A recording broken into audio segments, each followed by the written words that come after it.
માંડવી તાલુકાના સાદડી ખાતે દક્ષિણ ગુજરાત સમસ્ત ચૌધરી સમાજનો વાર્ષિક સ્નેહ મિલન ભવ્ય રીતે યોજાયો. માંડવીના સાદડી ગામે આવેલા આદિ પ્રકૃતિ વન ખાતે દક્ષિણ ગુજરાત સમસ્ત ચૌધરી સમાજ ચેરિટેબલ ટ્રસ્ટ ફેડરેશન કાર્યક્રમ અમરસિંહ ઝેડ ચૌધરીના અધ્યક્ષ સ્થાને યોજાયો હતો. આયોજિત વાર્ષિક સ્નેહ મિલન સમારોહ ભવ્યતા સાથે સંપન્ન થયો.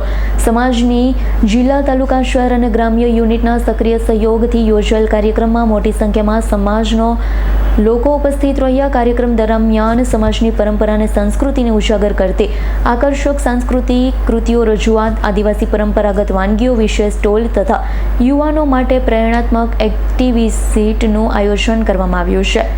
રમતગમત, નોકરી અને વ્યવસાય ક્ષેત્રે નોંધપાત્ર સિદ્ધિ મેળવનાર યુવાનોને પ્રોત્સાહિત ઇનામ આપી સન્માનિત કર્યા. ચૌધરી સમાજના પ્રતિષ્ઠિત વ્યક્તિને ચૌધરી રત્ન એવોર્ડથી સન્માનિત કરવામાં આવ્યા. નિવૃત્ત સરકારી કર્મચારી, પ્રાકૃતિક ખેતીમાં સફળ ખેડૂત મિત્રો, સામાજિક સેવાકીય ક્ષેત્રે યોગદાન આપનાર નાગરિકોને પણ એવોર્ડથી નવાજવામાં આવ્યા. જીતેન્દ્ર સોલંકીનો રિપોર્ટ, S9 ન્યૂઝ, માંડવી. અમારી તમામ માહિતીથી અપડેટ રહેવા માટે જોડાયેલા રહો S9 ન્યૂઝ સાથે.